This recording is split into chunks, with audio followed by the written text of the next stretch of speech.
Welcome to குட்டி சுட்டீஸ். Hello குட்டீஸ், இன்னைக்கு நம்ம பார்க்க போற கதை ராமுவின் உதவி.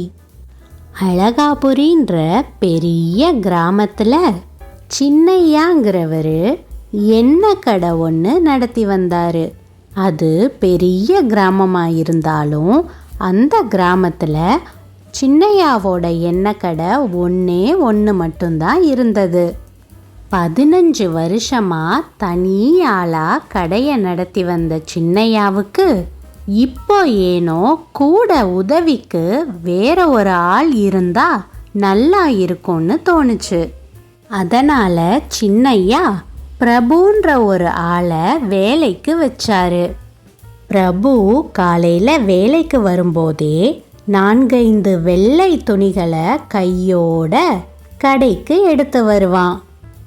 கடைக்கு வந்து சேர்ந்ததும் முதல் வேலையா கையில் கொண்டு வந்திருக்கிற துணிகளை வச்சு அங்கே இங்கே சிந்தி இருக்கிற எண்ணெய் எல்லாத்தையும் தொடச்சி கடையை சுத்தம் பண்ணுவான். எண்ணெயை தொடச்சி எடுத்த துணிகளை ஒரு பாலித்தீன் பையில் போட்டு கடைக்கு எதிரில் இருக்கிற குப்பை தொட்டியில் கொண்டு போய் போடுவான். பிரபுவோட இந்த செயலை வேலைக்கு சேர்ந்த முதல் நாளே சின்னையா கவனிச்சாரு. பரவாயில்லையே, கடையை எப்பவும் சுத்தமா வச்சுக்கிற. நான் தனி ஆளா கடைய பார்த்துட்டு இருக்கும் போது கூட கடை இவ்வளவு சுத்தமா இருக்காது. ஐயா, 4 பேர் வந்து போற இடம் பாக்கிறதுக்கு சுத்தமா பளிச்சுன்னு இருந்தா தானே வியாபாரம் அமோகமா நடக்கும். நான் எந்த இடத்துக்கு வேலைக்கு போனாலும் அந்த இடத்த சுத்தமா வச்சுக்குவேன். இது என்னோட பழக்கம்யா. நல்ல பழக்கம்தான். கடையையும் சுத்தமா வச்சுக்கிற, வியாபாரமும் சரியா பாக்குற. நான் கூட புதுசா ஒரு ஆளை வேலைக்கு வைக்கிறோமே, எப்படி வியாபாரத்தை கவனிப்பானோன்னு நினைச்சேன். உன்ன மாதிரி திறமையான ஆள் இருக்கிறது தெரிஞ்சிருந்தா நான் எப்பவும் உன்னை வேலைக்கு சேர்த்திருப்பேன். சரி, என்ன வாங்குறதுக்கு ஆள் வந்திருக்கிறாங்க பாரு, போய் வியாபாரத்தை கவனி. இப்படி வந்த கொஞ்ச நாள்லயே பிரபு சின்னையாவோட நம்பிக்கையையும் பாராட்டையும் வாங்கிட்டான். இப்படியே 1 மாசம் ஓடிடுச்சு. சின்னையா வழக்கமா மாச கடைசியில ஒரு நாள் உட்கார்ந்து வரவு செலவு கணக்குகளை எல்லாம் பார்ப்பாரு. அப்படி கணக்கு பார்த்துட்டு இருக்கும்போது வழக்கமா கிடைக்கிற லாபத்தை விட குறைவா கிடைச்சத கண்டுபிடிச்சாரு. என்ன இது, மாசம் கிடைக்கிற லாபத்தை விட இந்த மாசம் ரொம்ப குறைவா கிடைச்சிருக்கு. முன்னாடி வியாபாரம் ஆகுற அதே அளவுதான் இப்பவும் வியாபாரம் ஆகுது. ஆனா நான் கடைசியா கடைய பூட்டும் போது முன்னாடி இருந்த அளவை விட இப்பெல்லாம் என்ன தினமும் கம்மியா தான் இருக்குது. அது எப்படி?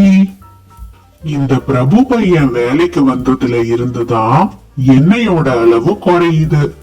ஆனா அவன் காலையில வரும்போதும் ஒண்ணு எடுத்துட்டு வர்றதில்ல, வேலை முடிஞ்சு வீட்டுக்கு போகும்போதும் கையில ஒண்ணு கொண்டு போறதில்ல.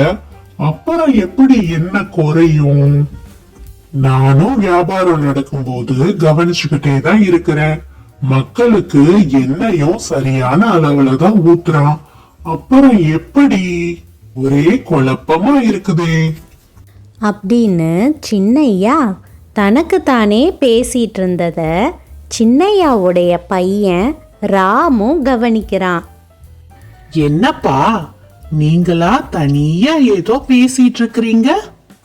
அது ஒண்ணும் இல்ல ராமு, நான் வழக்கம் போல கணக்கு வழக்கு பார்த்துட்டு இருந்தேன். எப்பவும் கிடைக்கிறத விட இந்த மாசம் லாபம் கம்மியா கிடைச்சிருக்கு. அதோட அப்பப்போ எண்ணெயோட அளவும் கடையில குறையுது. அதான் என்ன நடந்திருக்கும்னு ஒரே குழப்பமா இருக்கு. ஓ, அப்படியா? சரிப்பா, நாளைக்கு எனக்கு பள்ளிக்கூடம் லீவு தான். நான் உங்க கூட கடைக்கு வர்றேன். அங்க வியாபாரத்துல ஏதாவது குளறுபடி நடக்குதான்னு நான் கண்காணிச்சு உங்ககிட்ட சொல்றேன். சரி ராமு, நீயும் நாளைக்கு என் கூட கடைக்கு வா. நீ ரொம்ப புத்திசாலி பையன்னு எனக்கு தெரியும். எனக்கு புரியாதத நீ கண்டுபிடிக்கிறியான்னு பார்க்கலாம். மறுநாள் ராமு தன் அப்பா கூட கடைக்கு போனான். அங்க நடக்கிற எல்லா விஷயங்களையும் கூர்மையா கவனிச்சான். வியாபாரம் முடிஞ்சு வீட்டுக்கு வந்ததும் தன் அப்பா கிட்ட ராமு இப்படி சொன்னான். அப்பா, புதுசா வேலைக்கு சேர்த்திருக்கிறீங்களே பிரபுன்னு ஒரு ஆளை, அந்த ஆளை உடனே வேலையை விட்டு நீங்க நீக்கிருங்கப்பா. கடையில என்ன குறையறதுக்கு அந்த ஆள் தான் காரணம். நீ என்ன ராமு சொல்ற? அவன் வேலை முடிஞ்சு வீட்டுக்கு கிளம்புனதுக்கு அப்புறம் நான் தான் கடைசியா கடைய பூட்டிட்டு வர்றேன். பிரபு வேலை விட்டு போகும்போது கையில எதுவுமே கொண்டு போக மாட்டான். அப்புறம் எப்படி என்ன குறையும்? அவன் போகும்போது எதையும் கொண்டு போறதில்ல. ஆனா தினமும் வேலைக்கு வரும்போது கொஞ்சம் வெள்ளை துணி கொண்டு வர்றானே, அத கவனிச்சீங்களா?